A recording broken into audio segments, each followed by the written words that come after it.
pointing the finger at each other. There's a lot of finger pointing that goes around on this issue, and I think the time is now for that to stop and for people to come together, and let's address this, constructively and as a community. As the province and the city engage in political back and forth about downtown safety and crime, what about Edmonton's vulnerable population?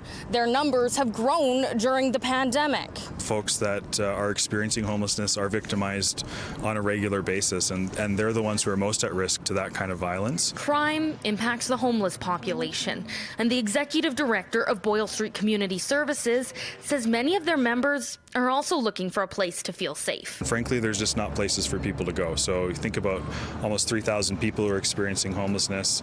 Daytime shelter capacity is around 100 people at a time. Hopeful that all levels of governments can come together.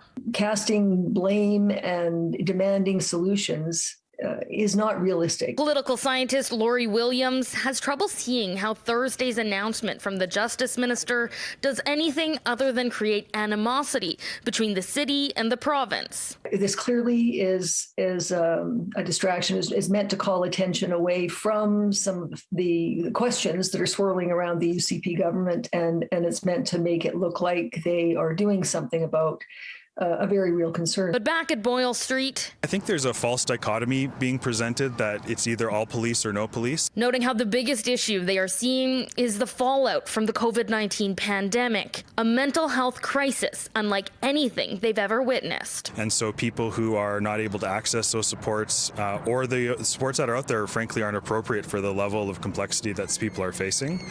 And so we're just seeing people wandering around with nowhere to go without appropriate services and supports there for them. And so really it's a health-based intervention that needs to be there. Just hopeful for more cooperation, less blame. So we have solutions. We know what some of those solutions are.